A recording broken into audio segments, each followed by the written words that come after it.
Então, irmãos, na liturgia deste domingo, nós vamos falar sobre a solenidade de Pentecostes, tá certo? O Espírito Santo veio assim em forma de línguas de fogo para renovar e transformar todos aqueles que estavam no cenáculo com Maria, né? Eram 120 pessoas. Para o evangelista João, seria uma comunidade viva e nova, justamente a partir desse dom do Espírito Santo. É esse Espírito que permitirá à igreja primitiva superar o medo e as limitações que existiam na época, né? E dar testemunho desse amor que Jesus viveu até as últimas consequências. O Espírito Santo é Deus, parte da Santíssima Trindade. Costumamos dizer assim, a terceira pessoa. Vamos supor uma coisa totalmente absurda, é assim, irrealizável. O que seria? O Espírito Santo deixasse a igreja como se fosse um defunto, um corpo sem ânima, né? Sem alma. Em Tiago 2, no versículo 6a, a gente lê: assim como o corpo sem a alma é morto, a igreja, sem o Deus que a anima, que é o Espírito Santo, seria morta, inerte, um defunto. Espero que você compreenda isso que eu estou falando. É como se fosse um corpo sem vida. Pois bem, dessa forma, Jesus sendo cabeça e nós sendo os membros, o Espírito Santo é a alma vivificante, que dá movimento, que anima, tá certo? Nós, membros, né? Isso aqui em alusão aos órgãos do nosso corpo humano, como membros da igreja, nós vemos essa vida, ou nasce em si mesma, impelida pelo Espírito Santo, que está presente nessa mesma igreja e nos dando forças para movê-la. Nós podemos dizer assim que a ânima, ou alma, da nossa igreja católica é o Espírito Santo. Então, voltando aqui, a narrativa de Pentecostes é feita em Atos dos Apóstolos, não é nos Evangelhos, tá certo? Por quê? Porque o Evangelho foi até a crucificação e a ressurreição de Jesus. Se deu. Na segunda leitura, Paulo diz que o Espírito é a fonte de onde brota a vida da comunidade cristã. Diz o texto lá: ninguém pode dizer Jesus é o Senhor a não ser no Espírito Santo. Há diversidade de dons, mas um mesmo é o Espírito. Há diversidade de ministérios, mas um mesmo é o Senhor. Há diferentes atividades, mas um mesmo Deus que realiza todas as coisas em todos. João Batista já tinha profetizado sobre esse batismo no Espírito, quando ele disse lá em Mateus 3,11: eu vos batizo com água em sinal de penitência, mas aquele que virá depois de mim é mais poderoso do que eu, e nem sou digno de carregar seus calçados. Ele vos batizará no Espírito Santo e em fogo. Espírito Santo vem, Espírito Santo repousa,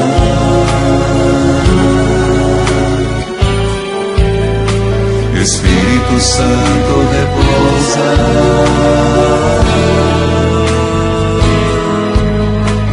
Espírito Santo. Vamos falar aqui do Pentecoste, a festividade do Antigo Testamento. O Pentecostes, em grego, lá, Pentecoste, que significa quinquagésimo, certo?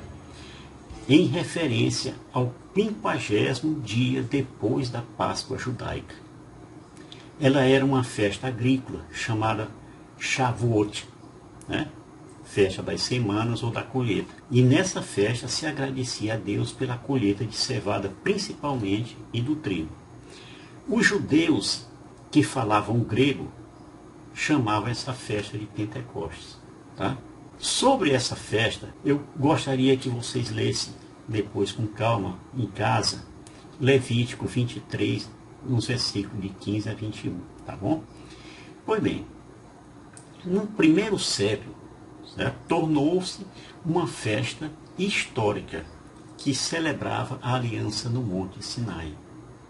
Foi assim que Lucas colocou a experiência do Espírito nesse dia de Pentecostes, de certa forma, sugerindo que o Espírito seja a lei da nova aliança. já foi o Espírito Santo que deu dinamismo à vida dos cristãos e foi por ele que nasceu a igreja cristã primitiva, que viveria da lei inscrita pelo Espírito no coração de cada discípulo, como disse o profeta Ezequiel: eu vos darei um coração novo, e em vós porei um espírito novo. Tirarei do vosso peito um coração de pedra, e vos darei um coração de carne. Dentro de vós colocarei meu espírito, fazendo com que obedeçais as minhas leis, e sigais e observeis os meus preceitos. Habitareis a terra, e que fiz presente a vossos pais. Sereis meu povo, e serei vosso Deus. Então, vamos falar aqui da manifestação do Espírito Santo no Antigo Testamento. O Espírito Santo, ele é apresentado como uma força de Deus através de dois símbolos: o vento forte e o fogo. Esses símbolos fazem parte da revelação de Deus no Monte Sinai, quando Javé deu ao seu povo a lei e constituiu Israel como povo de Deus, como a gente lê em Êxodo. Então Deus pronunciou essas palavras: eu sou o Senhor teu Deus, que te fiz sair do Egito, da casa da servidão. Não terás outros deuses diante de minha face. E logo depois, na manhã do terceiro dia, houve ali um estrondo de trovões e relâmpagos. Uma espessa nuvem cobria a montanha e o som da trombeta soou com força. Toda a multidão que estava no acampamento tremia. O som da trombeta soava ainda mais forte, e Moisés falava e os trovões divinos respondiam-lhe. Ok? Pois bem, como é que se deu a comunicação do povo que falava em línguas? Essa língua não é somente a expressão da identidade cultural de um povo, mas também a maneira de se comunicar entre as pessoas e também de criar uma comunidade. Imagina uma comunidade, cada um falando uma coisa diferente. Não ia se entender nunca, nem ia prosperar. Assim, falar outras línguas é criar relações, superar os guetos, né? O egoísmo coletivo e o racismo, porque todos estão ali falando a mesma língua. Percebam que aqui nós temos o oposto do que ocorreu na Torre de Babel. Toda a terra tinha uma só língua e servia-se das mesmas palavras. Mas o Senhor desceu para ver a cidade e a torre que construíram os filhos dos homens. Eis que são um só povo, disse ele, e falam uma só língua. Se começam assim, nada futuramente os impedirá de executarem todos os seus empreendimentos. Vamos, disse Deus, né? Desçamos para lhes confundir a linguagem, de sorte que já não se compreendam um ao outro. Isso aí está em Gênesis 11, nos versículos 1, 5 a 7. Na comunidade messiânica, é onde a ação de Deus, pelo Espírito, né, modifica profundamente as relações humanas, levando os seus membros à partilha e ao amor. É isso que entendemos do texto. Todos nós os escutamos anunciarem as maravilhas de Deus na nossa própria língua. Vocês entenderam essa questão da Torre de Babel? Quando eles saíram e foram lá para esse local da Torre de Babel, que eles começaram a construir, todos eles falavam uma língua só. Aí estavam lá e tal, e começaram a construir aquela torre. E aí o que acontece? Deus desceu, né, a Santíssima Trindade. Descemos, né? Desçamos para lhes confundir. Então, a Trindade Santa desceu e começou a confundir a linguagem deles, de forma que eles ouviam cada um falar, mas ninguém entendia nada. Foi muito diferente dali no cenáculo, onde todos falavam línguas estranhas, mas todos compreendiam. Entendeu como é que é? Pois é. Então, vamos falar aqui do contexto do dia de Pentecostes. Nós sabemos que o Pentecostes aconteceu num domingo. Não foi num dia da semana qualquer, foi num domingo. Tá? No mesmo cenáculo em que os apóstolos se reuniram 50 dias antes, quando eles estavam lá de portas fechadas, Esdras chegou lá e tal, sem negócio de porta, sem nada, falou com eles, a paz esteja convosco. Né? Lembra disso? Eles estão trancados com medo dos judeus. Isso aí vocês podem ler em João, no capítulo 20, no versículo 19 a 23. Naquele cenáculo estavam reunidos ali 120 pessoas. Entre eles estava Maria, os discípulos, né, futuros apóstolos, as outras pessoas que eram discípulos também. Um local muito ali cheio de gente, e as expectativas que estavam criando ali era imensa. Todos sabiam que ia acontecer alguma coisa especial, espetacular. Mas ninguém sabia como é que seria. Entendeu como é que é? Até porque a promessa fora feita por Jesus. E eu rogarei ao Pai, e Ele vos dará outro Paráclito, para que fique eternamente convosco. Mas o Paráclito, o Espírito Santo, que o Pai enviará em meu nome, irá ensinar-vos todas as coisas e vos recordará tudo o que vos tenho dito. Pois bem, gente, a expectativa também levava em conta os 50 dias da ressurreição de Jesus. Então, estando todos reunidos naquela casa, nasceu, naquele cenáculo, né? Tranquilos ali, mas na expectativa. E de repente veio do céu um grande barulho, como se fosse uma forte ventania. Isso aí encheu a casa onde eles estavam. E em meio daquilo tudo surgiram línguas como fogo, que se repartiram e pousaram sobre cada um dos 120 que estavam presentes. Imagina você se você estivesse lá. Era um momento de êxtase muito grande, né? Ter participado daquilo. Todos ficaram cheios do Espírito Santo e começaram a falar em outras línguas, conforme o Espírito os inspirava. Diferente de Babel. Em Babel, todos falavam a mesma língua e depois ninguém compreendia mais nada do que eles estavam dizendo. Ali, cada um falava a mesma língua e depois se falou em línguas diferentes, mas todo mundo compreendia. Lembremos que moravam em Jerusalém judeus devotos de todas as nações do mundo. Ou seja, os partos, medos e os elamitas, os habitantes da Mesopotâmia, da Judéia, da Capadócia, do Ponto, da Ásia, da Frígia e da Panfilha, do Egito e da parte da Líbia, próxima de Cirene, além dos romanos que ali residiam, os judeus e os prosélitos, os cretenses e os árabes. É muita gente, mas lá de fora ali, tá? O que significa essas outras línguas e o dom de línguas?